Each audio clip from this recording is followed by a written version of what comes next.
Yemek adasına ve mutfağıma hoş geldiniz. Bugün bu görmüş olduğunuz yumuşacık, pamuk gibi yumuşaklığını da özellikle başlamadan önce göstermek istiyorum. Görüyorsunuz ne kadar yumuşacık olduğunu. Sütlü ekmeğin tarifini vereceğim. Mutlaka denemenizi öneriyorum. Kahvaltılarda özellikle çok nefis oluyor. Daha da yumuşak ekmek yok diyebilirim. Bu yumuşak pamuk gibi ekmeği nasıl yapmışım? Buyurun yapımını görelim. Öncelikle yoğurma kabımın içine 2 su bardağı ılık sütü ekliyorum. Üzerine bir paket kuru maya ekledim. 10 gram.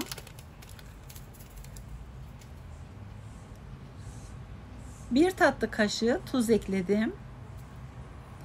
3 tatlı kaşığı toz şekeri ekledim.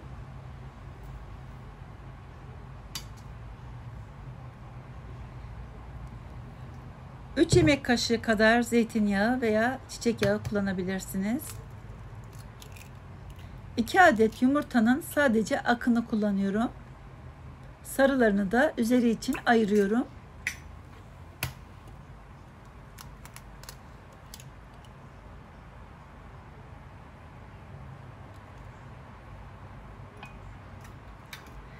Şimdi güzelce karıştıralım. Maya içinde çözünene kadar iyice karıştırmamız gerekiyor.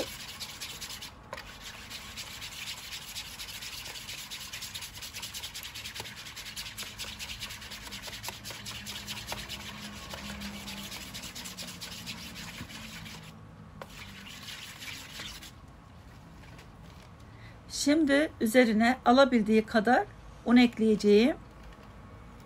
Önce 1 bardak, 2 bardak, 3 bardak sayarak kullanıyorum. 4 bardak ve 5 bardak kullandıktan sonra güzelce karıştırıyorum elimle öncelikle. Sonra ihtiyaç olursa tekrar un ilavesi yaparım. Unu kontrollü bir şekilde ekleyelim. 5,5 su bardağı un kullanmış oldum. Çok da fazla un kullanmamalıyız. Çok fazla hamur sert olursa ekmek de sert olur. O zaman yumuşak olmaz. Arada elinizi yağlayarak yoğurabilirsiniz.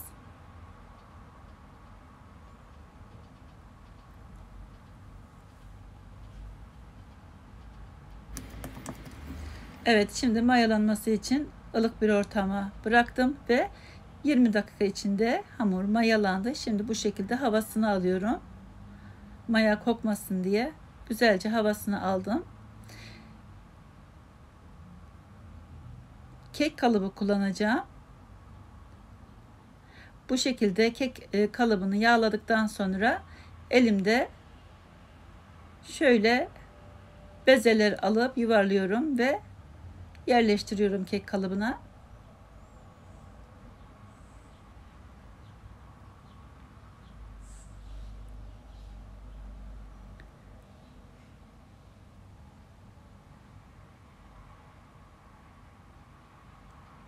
Yapımı ne kadar kolay görüyorsunuz. Zahmetsiz. Şimdi üzerine kapattım. Tekrar mayalanmasını bekledim. Mayalandı. Görüyorsunuz bayağı bir kabardı. Şimdi ayırmış olduğum yumurta sarısını üzerine düzgün bir şekilde sürüyorum. Bayağı bir kabardı yalnız. Bu şekilde çok güzel yumuşacık oluyor.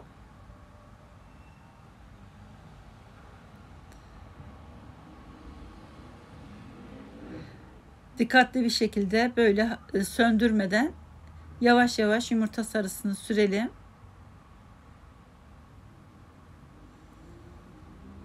Dilerseniz üzerine susam, çörek otu gibi şeyler serpiştirebilirsiniz ama ben kullanmayacağım. Bu şekilde önceden ısıtmış olduğum 180 derece fırında pişirmeye başlıyorum. Yaklaşık 30 dakika içinde hemen pişti. Görüyorsunuz bayağı bir kabardı. Fırında da kabardı. Çok güzel oldu. Fırından çıkardım. Şimdi yumuşak olması için üzerine bir örtü örteceğim ve 20 dakika bekleteceğim. Bakınız şu anda biraz böyle sert gibi ama üzerine örtünce biraz böyle bu şekilde bekletince yumuşacık olacaktır.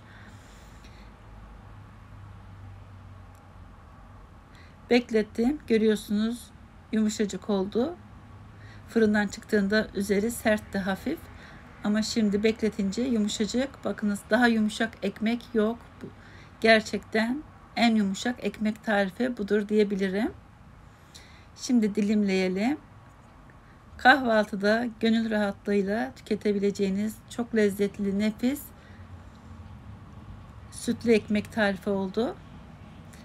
Eğer buraya kadar da izlediyseniz ve benim tarifimi beğendiyseniz lütfen beğen tuşuna basıp abone değilseniz de abone olup bildirim zilini açmayı unutmayın lütfen. Bakınız o kadar tadı lezzetli oldu ki eğer yumuşak ekmek seviyorsanız mutlaka tarifimi denemenizi öneririm. Gerçekten çok lezzetli. İzlediğiniz için de çok teşekkür ediyorum. Başka tariflerde, başka videolarda görüşmek üzere. Hoşça kalın. Afiyet olsun.